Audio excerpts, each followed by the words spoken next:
Buddham saranam gacchami, dhammam saranam gacchami, sangham saranam gacchami.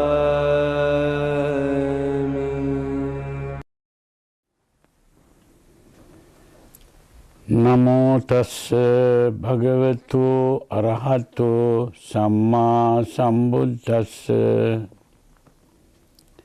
Homage to the Blessed One, the Perfect One, the harmoniously awakened One. Today I am going to talk to you about what is Buddhism. Today in the modern world, especially in the West, when people begin to speak about Buddhism, there are different kinds of Buddhism. There is Tibetan Buddhism, there is Chinese Buddhism, there is Japanese Buddhism, there is Burmese Buddhism, Thai Buddhism, Sri Lankan Buddhism, and also they begin to label these Buddhisms as Theravada or Mahayana or Vajrayana and various ways. But in actual fact, Buddhism can only be one thing, which is the teachings of the Buddha. When the teachings of the Buddha went to different parts of the world, they were accepted into different cultures. And when the teachings entered the culture, it took a different form. So what we find today is different Buddhist cultures that come to the West, like Tibetan Buddhist culture, or Chinese Buddhist culture, or Japanese Buddhist culture, or Burmese Buddhist culture, Thai Buddhist culture, Sri Lankan Buddhist culture. So these are different cultures. So we have to be able to distinguish between the original teachings of the Buddha and the Buddhist cultures. Unless we are able to make a distinction, we won't be able to really understand the teachings of the Buddha. So this is why I did a lifelong research. Really, my research started when I was about 16 or 17 years, when I was not satisfied with the teachings of the Buddha found in my culture. I was born into a Buddhist culture, but I was more interested in the truth about life than simply my culture. And I was interested in understanding the original teachings of the Buddha. And so I had to study not only the teachings of the Buddha, I was also studying other religions and also other philosophies, and I studied modern psychology, Western philosophy, Western science. All these things help me to understand and identify the original teachings. A very important realization was that I began to see that Buddhism, normally people begin to ask, what is Buddhism? Is it a religion or is it a philosophy? Some people think Buddhism is not a religion, it is a philosophy, they say. This is really an idea coming from the West, because for the Westerner, religion means the belief and worship of the Creator or maybe some other gods. That is how they think of religion. Now, Buddhism doesn't believe in a Creator and is not worshipping gods and praying to gods. So they begin to classify Buddhism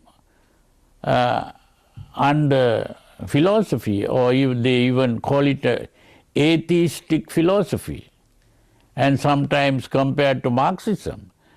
But that is also not correct. And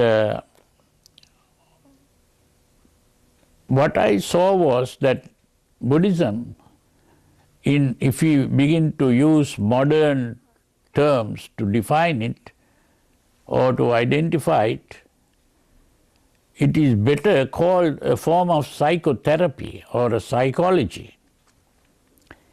And but at the same time, it takes the place of a religion. It is a religion in a way, and it is also a philosophy. But when we say religion, most people think it is the worship of gods. So therefore, it is not, strictly speaking, a religion as it is understood in the West. And it is also not a philosophy, because philosophers are mainly making use of reason and trying to understand the world, the life and everything by making use of human intelligence only. And the other thing is, philosophy doesn't mean really that we are making use of it to live our lives. So philosophers don't live philosophy, although they speak about philosophy. And but when we begin to take it as a kind of psychotherapy, it becomes very closely related to our lives, how we should live and how we should understand ourselves. So psychology is a better term, or psychotherapy is a better term to refer to the teachings of the Buddha, because in a way Buddhism is a psychotherapy in the sense that it is a psychotherapy for normal people. Now today the psychotherapy is mainly for abnormal people, to make them normal. The effort of the psychotherapist is to bring abnormal suffering to a level of normal unhappiness. So in other words, even the normal person is to a certain degree neurotic, and that is accepted by modern psychologists. And the Buddha pointed out that the normal person is insane. Sabbe putujjana ummattaka. That means even the normal person is not fully mentally healthy.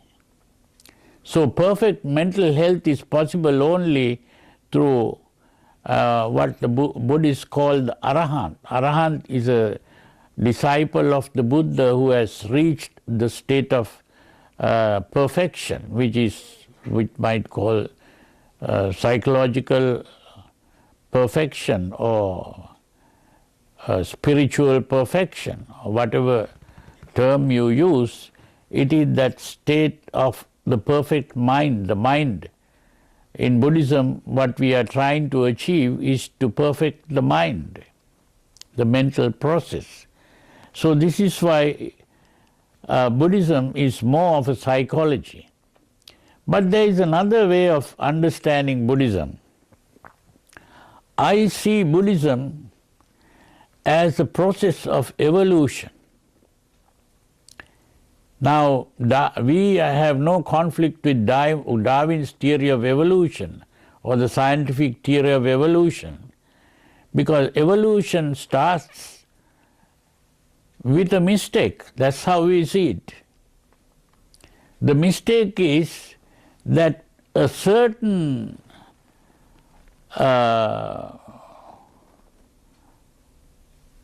molecule began at the beginning, which had a special property, and that special property was that this molecule was able to absorb atoms from its surroundings and produce molecules of its own kind. And so this ability, of course, was the beginning of life. But the thing is that every molecule that is formed is not permanent. It is destroyed. And when the molecule is destroyed, certain amount of energy is released. And that energy is again used to produce new molecules. So this process goes on, a breaking down process and a building up process. The building up process is called anabolism, and the breaking down process is called catabolism. Both together, the both processes are called metabolism. So you see, two processes going on at the same time, but it is a birth and the death, the birth and the death, and this goes on. And this whole process is what is called the struggle for existence. So it is a struggle to exist, but ultimately nothing really exists. So to put it in the Buddhist terminology, we see that this whole process, which is not consciously done, it is unconsciously happening due to the presence of the necessary conditions. The principle of determinism, which is that everything that occurs in the world occurs due to the presence of the necessary conditions. So when the necessary conditions are present, it happens. So it is that same principle that is going on. It's not done by some special person called the creator. It's just happening due to the presence of the necessary conditions. And whatever is happening, it is simply, although it is not done by a conscious purpose, but it is an effort to become permanent in an impermanent world. So this whole process called life is going on against the principle of impermanence, that everything is permanent, everything is impermanent, and there is this struggle for existence, which is a struggle to keep on existing, which is the struggle to become permanent in an impermanent world. But somehow this process gradually keeps on continuing, and the result is the process of evolution. And this evolution takes place till the human being is evolved. When the human being is evolved, the human being has what are called the five senses: the eyes, the ears, the nose, the tongue, the body. And these five senses are aware of a world. It is through the senses that we become aware of a world. In other words, we become conscious of a world. And we also begin to become conscious of a self that is aware of these things. So the thought of self becomes another concept. And these two concepts, the self as the subjective concept and the world as an objective concept. And this leads to a self-consciousness, which is that we are living in a world, that is, a self is living in the world. And with this consciousness begins all emotional relationships. We become attached to things, we begin to think in terms of properties. This is my property, and we begin to share the world, or we live in the world, but at the same time we also begin to fight with others, and quarreling starts, and wars begin by a collective fight in the form of a war. And so we think in terms of nations. We have feelings called patriotism, and all these things come up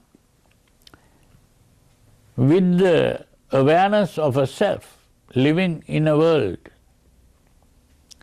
Now this is a problem, and this is also going against the motive of continuing to live or exist. So the struggle for existence, in spite of the struggle for existence, there is also a destructive process going on. And all this is because we are not fully conscious. We are only conscious of a world and ourselves, living in the world. And we are aware of other things in the world, and we become attached to these things, or we begin to hate certain things, and that is all that is going on. And but ultimately we are never really able to live forever. We die, and that death itself, we become frightened, we become worried, we become unhappy as a result. It's not only death, we begin to grow old, we begin to fall sick and die. Not only ourselves, even our relatives, or what we are attached to, our loved ones. All that is. And we also begin to depend on others. And as a child, we are very much dependent, and we are dependent on the parents. But after some time, we begin to realize as we grow up that even the parents are helpless, and then we begin to seek some other power. And that is why people think in terms of a God who is powerful, who is help us. It gives us a feeling of courage and hope, and just to keep on living. But ultimately everyone has to die, even in spite of all this. So this has become a problem. Today the modern philosophers called the existentialists, they have become aware of this problem, and they have been trying to search for a solution to this. And of course, here it is the teaching of the Buddha that brings a solution to this, to realize that ultimately we are not really existing. We are only hoping to exist, and we are thinking of existence. which is not real. It is all created by our emotions, which are self-centered. And these emotions blind us, make us blind to reality. And we are mainly carried away by our emotions. And therefore, the only solution is to find a way of gaining control over the emotions and calming the emotions.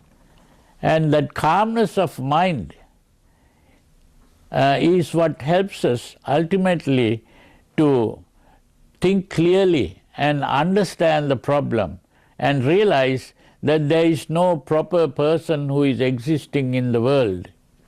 This is only an illusion. It's an illusion of existence.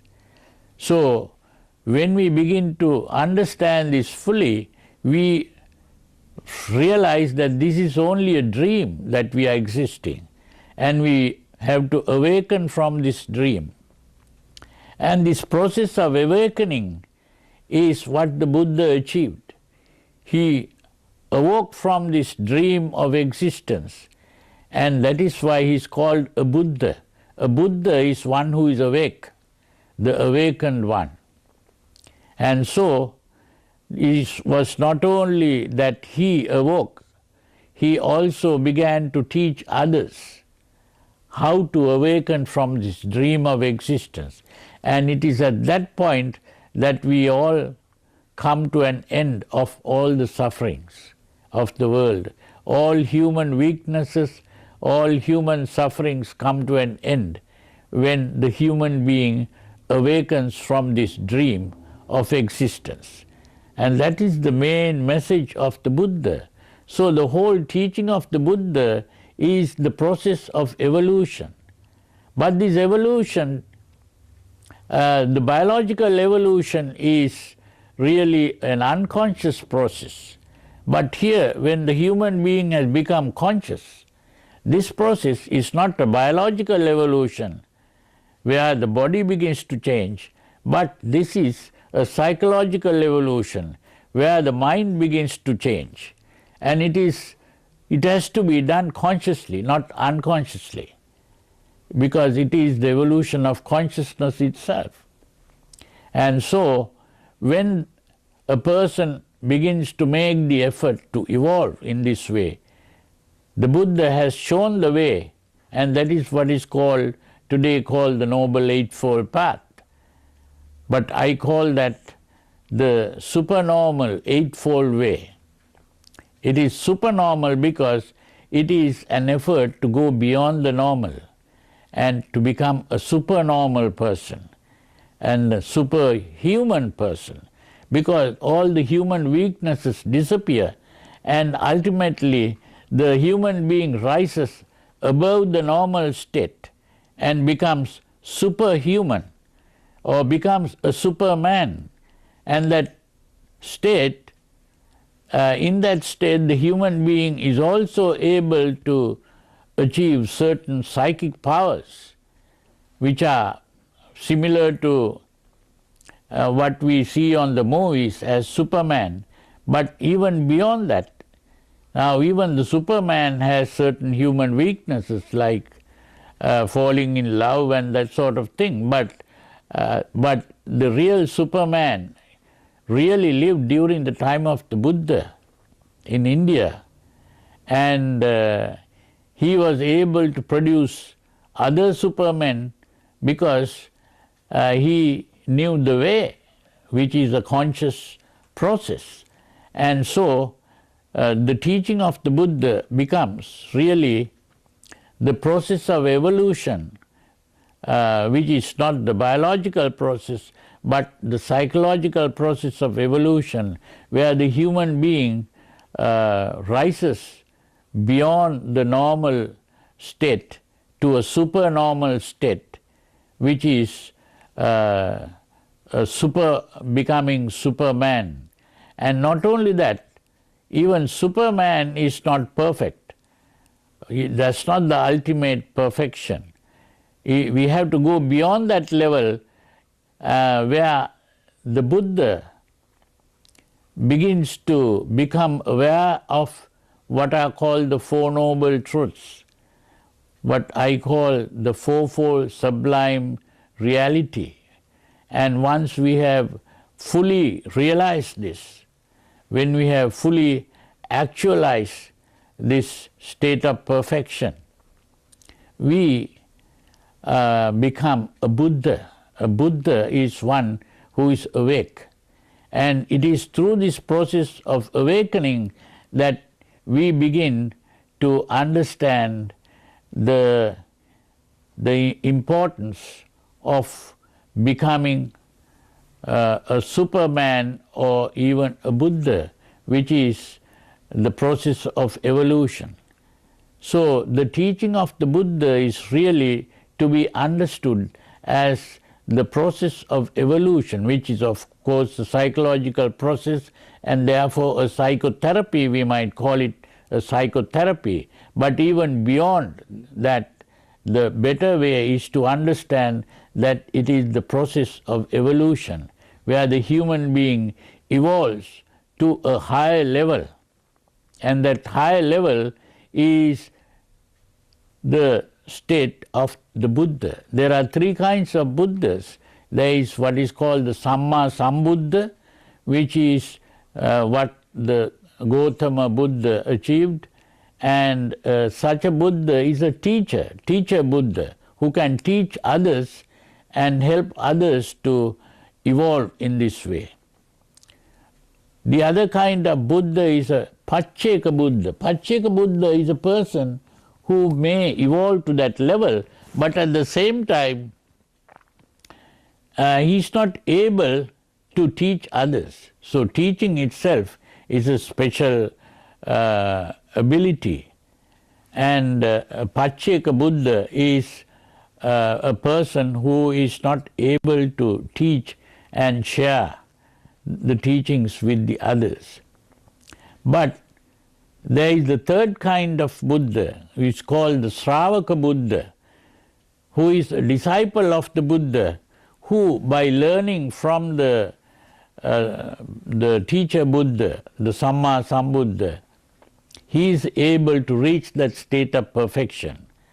But he is not able to reach that state of perfection by himself alone. He has to learn it from a Buddha. So there are these three kinds of Buddhas, and ultimately all Buddhists are trying to achieve this state of perfection. And that is the real religion, because all religions are trying to reach that state of perfection, and they call it union with God. And God, from the Buddhist point of view, is not the creator of the world. It is the human being who reaches that state. So God is a human concept, which is the ideal of perfection, which human beings conceive and struggle to realize through the practice of religion. And therefore, God is simply the ideal of perfection that human beings themselves can reach.